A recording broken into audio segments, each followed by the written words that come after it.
I don't know if y'all are worried, but I'm not. I'm going into this very confident because you got to put your game face on.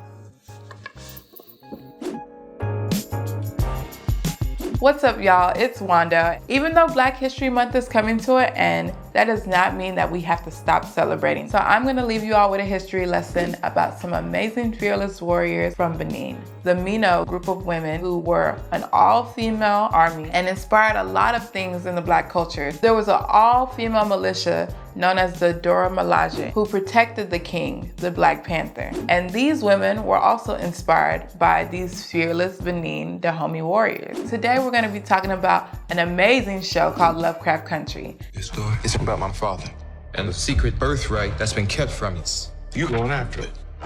We're gonna need a car. This is a combination of horror fiction and racism in the United States during the Jim Crow law. And when I'm telling you, this is like my #1 show, literally, it will have you through emotions the entire show. A particular episode, a character named Hippolyta goes through a journey discovering who she really is. When she lands in Africa and is training to fight in a war, I was so surprised to find out that that really did happen in real life. Like, we had some female Black warriors out here fighting in Africa against some French soldiers.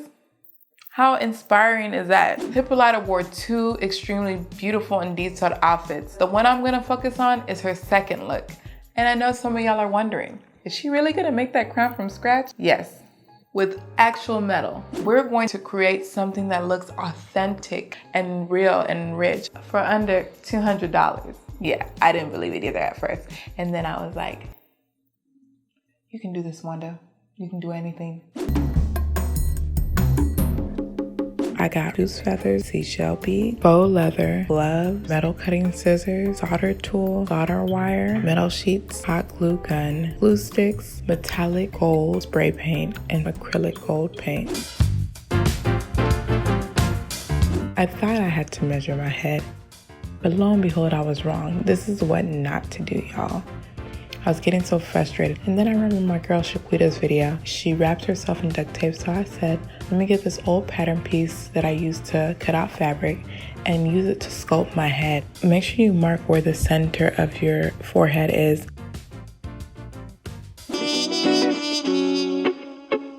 We have our metal sheet. I wanted to do something a little bit more sturdy, but it's still foldable. I discovered that there's metal sheets out there that you can bend, but not break, okay? I better holler at your girl for your Halloween costumes, you feel me? You'll label it left and right and cut them into 2 halves. And then what I did was cut little triangles out so that way I could lay my pattern flat on the metal sheet. And then from there, I cut my oval shaped sides out for the crown. This tool is from the Akan people in Ghana. This is the Jinyami symbol. The Jinyami symbol means accept God or the supremacy of God over all beings. No one can do it except God, basically. So I love what the symbol means. I have it as my display for my tools that I'll be using to create and form this metal. You know, don't want to get popped in the eye. Excuse my hairdo. I like to call it a little messy bantu knot, like a messy bun, you know what I'm saying? It's gonna help me to like make sure the crown fits properly. You're gonna wanna hammer from the outside in. So you're just gonna continue to hammer in a circular motion. Do not hammer in the same single place. You can always buy a leather sandbag, but I knew I was only gonna do this one time and I didn't really need it. So I went ahead and bought a bag of sand and I put that in my leather purse. And I was able to finesse it that way.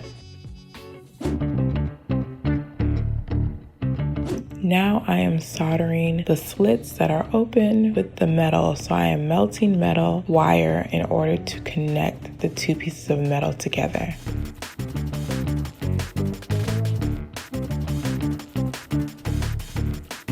The crown is coming along, it's coming together. I did use a spray paint that came with primer already mixed in together, so it's paint and primer in one, and I'm not gonna lie, I regret it because the color did not come out the way I wanted, so you'll see later on where I retouch it.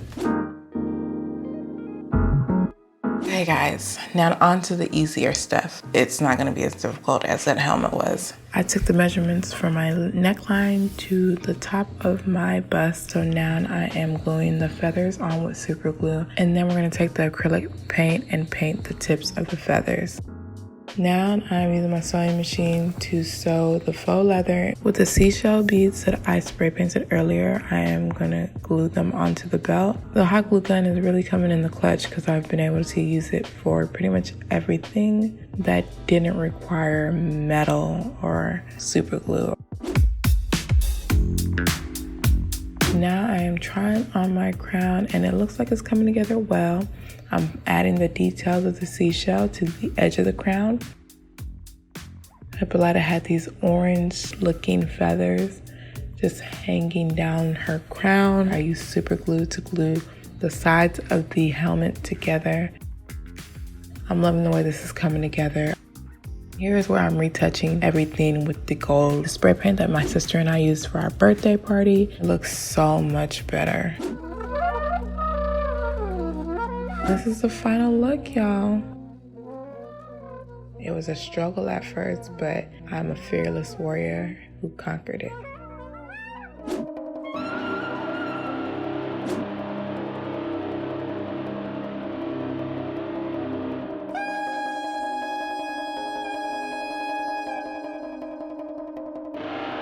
I hope that this recreation of this look will inspire you to do more research and learn more about these fearless warriors, as well as all the other inspirational female Black warriors out there.